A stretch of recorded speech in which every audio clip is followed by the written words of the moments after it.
कहते हैं माँ महालक्ष्मी हर घर आती है, लेकिन सवाल यह है, क्या हम उन्हें पहचान पाते हैं? एक शहर के किनारे आरव नाम का युवक रहता था। मेहनती था, पढ़ा लिखा था, लेकिन जीवन में हर तरफ असफलता ही असफलता।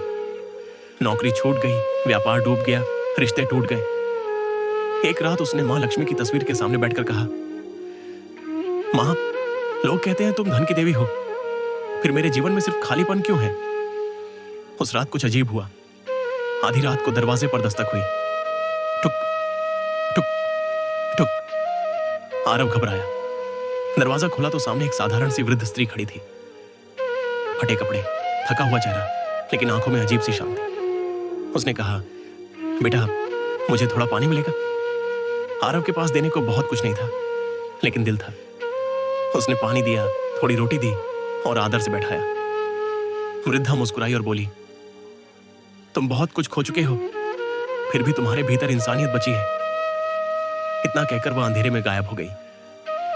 अगली सुबह आरव उठा तो देखा, मां लक्ष्मी की तस्वीर के चरणों में वही कंगन रखा था जो उस वृद्धा के हाथ में था। आरव की आंखों से आंसू बहने लगे। उसी दिन से उसका जीवन बदलने लगा। न अचानक धन आया, न कोई चमत्कार हुआ, लेकिन उसे काम करने की नई सोच मिली। असफलता से डर खत्म हुआ और खुद पर भरोसा लौट आया।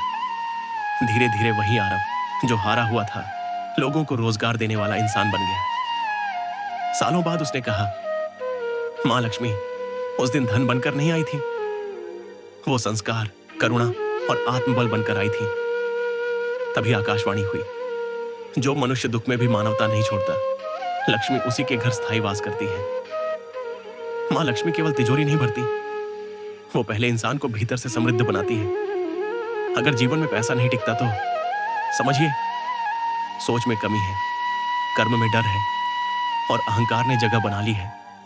जहां विनम्रता, परिश्रम और करुणा होती है, वहीं मां महालक्ष्मी बिना बुलाए आती है।